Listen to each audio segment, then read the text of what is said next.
Here today, the one and only, you've heard about him, and now you get to see him live in living color. I welcome my co-host, the Schmo. Matthew, quite an introduction. Speaking so highly of the Schmo, you sure you're talking to the right guy right now? Oh, absolutely. I mean, people can follow you on social media, just such a vibrant personality. We're talking about so many great things here. How has your time been here in South Beach? Already I saw there were throngs of people taking pictures with you, asking autographs.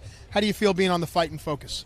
Rubbing elbows, kissing babies. Blessed to be here for the Fight and Focus. As you mentioned, the Schmo heard you say it. It's Super Bowl week. All the stars are going to be here. They're having the fight on a Thursday night. We're poolside for the weigh-ins. It's a big-time event. Now, what are the chances that you're getting thrown in the pool before we go off the air? Not by you, Matthew. I'll wrestle you to make sure I stay on the land. I don't know much about wrestling, but what I do know much about is boxing. Poolside at the W Hotel. To my right, this man needs no introduction. He is Stitch Duran. He's working in the corner of Gib, who is co-headlining this fight against another Paul brother. This time it's Jake Paul. Stitch Duran, the pro. I'm the Schmo. How we doing, Stitch? Hey, you talk about no introduction, but that was a nice introduction, bro. Yeah, you know what? I'm loving Miami. Been here since Saturday. Gib has really impressed me as a fighter, so I'm looking forward to another fun night. Also, you were in the corner of KSI, yes. Vidal Ridley. It's another camp going up against a Paul brother. Talk to me about the confidence level of Gib coming into this bout. Yeah, well, let me start off with Vidal. Okay. Vidal is a young 22-year-old guy. When he did KSI, I was really impressed with him because he did a tremendous job coaching as a coach. And I told him, your mind is way above your age. And when Gib came in, I looked at him and I said, oh, my God, I might have some doubts, but he made that 360-degree turn. And, I call him the UK Balboa, Rocky Balboa, because this kid just throws volume punches. One of the sparring sessions, he threw like 122 punches in one round. And his last sparring session, he went 10 rounds because he could. So the kid's in phenomenal shape. What kind of guys were you guys bringing into camp? We had Musin Kaysen, that Hasim Rahman's brother. We had Kevin Johnson, I think is his name, from Las Vegas. So we had some top sparring partners for him in Las Vegas. Now, when a lot of people look at Gib, they look at his face. A lot of people make fun of his nose. The guy himself makes fun of his nose. Yeah.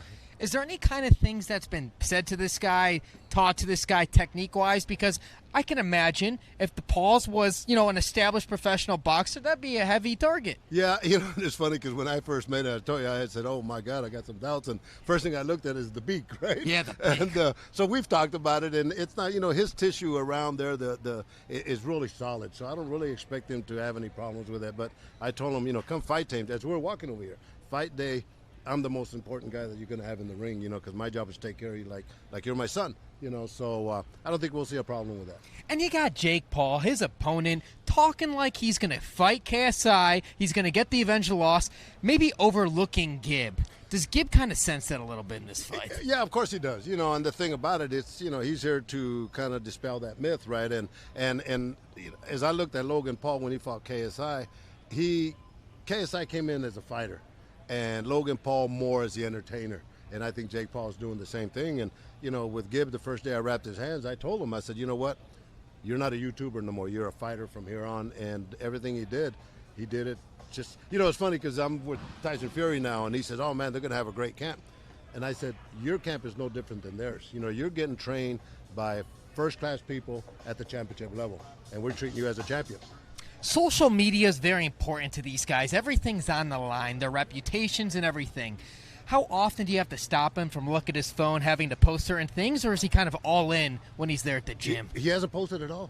That's the thing about it. He's been real focused and real dedicated, and that's the thing that really kind of surprised me, because I guess the influencers, they call them now. I guess I'm kind of learning that status of exposure, but he's very focused on doing what he does. You're in Tyson Fury's corner. You're with a lot of these pros. How do they take it with these YouTubers coming into their sport? Is it getting more well received over time, or is it still kind of looked at with a grain of salt? Joe Schmo, good question, bro. Yeah. And I've had that question. I haven't heard any fighter complain. I think, on the marketing side, like I said, I think DAZN and Matchrook, when it came to marketing, that's what I specialize in marketing, is to them, it was a masterpiece what they created with KSI, and Logan Paul, and it's about numbers, subscriptions, and I think they did a tremendous job to the point where we're doing it again right now. If both Paul brothers end up losing, Jake getting this loss on Thursday, what's next for the family, especially in the sport of boxing? Well, I think they both lose back to back. It just kind of puts them in a different environment. So maybe they'll just stay with YouTubing. Stitch Duran with the insight. Where can we all follow you on social media? At Stitch Duran. So in living color. Well said. He's got his gear on for Gib, repping well. He's the pro Stitch Duran. I'm the Schmo. This is the Fight in Focus. We're going to take a quick break. Stay tuned.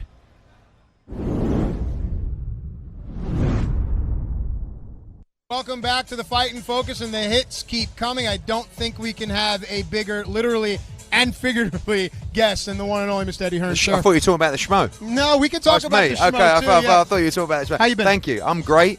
Yep. I mean, who wouldn't be great? I mean, I don't know how much our team has spent on this weigh-in. I will wait for the bill on Monday. Yes. But we're enjoying ourselves. We're ready for a big show tomorrow night. We knew it was your idea to have it poolside, Eddie. Well, we knew you were coming, Schmo. Okay. So we wanted to lay it out. He's going in the pool. We're off the yes, air. I think it's a great idea. Cheers. Yeah. I think at least two of us are going in the No, pool. not Eddie, me. I've after got work this. to do. Go ahead, Schmo. Well, Mr. Eddie Hearn, Yes. talk to me for a second. This is the second time you have the debuts of a Paul brother coming on your card. If Jake Paul loses this fight, what is next for the Paul brothers? Well, I think there's a lot of pressure on Jake Paul. Firstly, for the family name, but also for his career as well. Like Anderson Gibb is quite well known in the UK, but globally not that well known. And I don't think the Paul brothers want to take another L.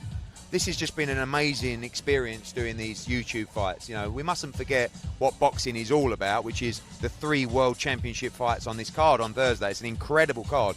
But what we noticed last time was the numbers on DAZN, the numbers on Sky Sports Box Office, and the numbers on FITE, which were fascinating, were huge globally. Mm-hmm. So everybody comes back to us and says, we want more. Absolutely. So these guys have put the work in. They've respected the sport. They've been in Big Bear in Vegas for 12 weeks.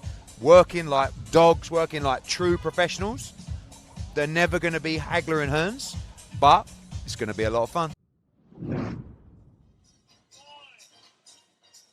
Welcome back to Fight in Focus. This is the Schmo. We are poolside, and I am being joined by the man of the hour, Jake Paul, making his professional debut right here at the W. The music's going on behind me. How we doing, Jake? I'm doing good, bro. I'm ready to fight. It couldn't come sooner. I've done everything I've prepared. I'm like a little ball of energy. I'm like a nuclear atom bomb charged up right now, ready to explode. So I'm feeling good. We're about to weigh in.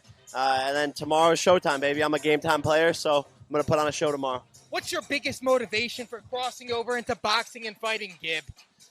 I think I'm on this mission to avenge the Paul family name. My brother took the loss against KSI, and so I have to come back, beat Gib as a stepping stone, then go take down KSI. You bring up stepping stone. You're not looking past your opponent, though, when you say stepping stone, are you? Nah, when I say stepping stone, I mean Gib is shaped like a stone. He fights like a stone, and if I was a stone collector, I wouldn't collect him. But I'm not looking past him by any means. I'm treating this fight like he's the best fighter in the world. That's why I've been training for the past 5 months, 2-a-days, put in the time, effort, and energy. But I just know I'm going to win. That's my mindset. So, yeah. Training with the legend, Sugar Shane Mosley, up in Big Bear. What are the tricks of the trade that he's taught you that gives you the confidence going into Thursday evening? We relearned some of the fundamentals. We got thrown into boxing at such a high level. First fight, 25,000 people, Manchester Arena, 3 months to train. And so, we skipped a lot of the basics. So with Sugar Shane Mosley in Big Bear, we took a couple steps back and really just perfected the details, and it's helped my game out immensely. You're wearing a tremendous jumpsuit, by the you. way. Love the colors. What are the chances someone gets thrown into the pool before or after weigh-ins? Yo, there's some tension out there. I would love to see that. I think someone should get thrown in the fucking pool. In the pool. I know I'm giving you a lot of ideas right now. Yo, thank you for that idea. Yeah, it's a good idea. Only negative thing, if there is one, man. We don't want to think about the losses, but if you do potentially lose this fight, what would be next for the Paul brothers? Next question. Okay. I like the positivity, man. Do you think boxing's going to be something that you're going to stay in long term, or are you doing this sprinkling one-off? Nah, 100%. I fell in love with the sport of boxing, and it takes me back to my roots of competing, wrestling, playing football when I was a kid. And, to me, it's something I love, and this isn't a one-off stunt. I have a list of targets of people I want to fight, and they can all get the smoke. So you'll see me in the sport for a while. Against Dylan Dennis? Is it going to happen? It's going to happen for sure. I think a boxing match, Jake Paul versus Dylan Dennis. I don't know when, but I so badly want to beat the shit out of that kid's ass. Like he is the epitome of a douchebag, and I think so many people in the MMA community don't like the kid, and so I want to do it for the people in the community who I'm friends with. Jorge Masvidal said he would help me train and be in my corner if I fought Dylan Dennis. So, working with Game Bread over here, repping the Bass Pro Shops. Final message before you hit this stage and we see that good-looking chest. Just tune in tomorrow. I'm going to put on a show. I'm going to put it all on the line. And if you're supporting me, you guys know I love you. I appreciate all the support, all the love. It's going to be a movie. So let's get this bread. He's the pro, Jake Paul. I'm the Schmo for Fight and Focus. When we come back, we're going to wrap up this show. We appreciate you tuning in live. We're out. FITE is the place to be. Download the app if you haven't already. Be a part of the trend. You don't want to miss out when all your friends are talking about, hey, did you see what happened? Now you can because you're a part of FITE. Schmo, you want to say goodbye to the good people? He's the pro, Matthew Stryker. I'm the Schmo. Fight and Focus. We're out. The fans in the UK are looking for a Jake Paul Gibber fight. Are you ready? What's the word? I've been training. I'm ready for whoever, whenever, anyone can get the smoke. Hey, you want Gib? Bring him up. Hey, yo, where's Big Gibber? Bring him up. Bring him up. He's the one that ran off stage. Who's ducking who? This man is 5'8", got tired in 5 minutes in his last fight. He's a joke. Oh, where can he duck? Nah. Where can he duck? No head guard. Guaranteed knockout. Gibble says that you're scared to fight him. Will you fight Gibble? 110%.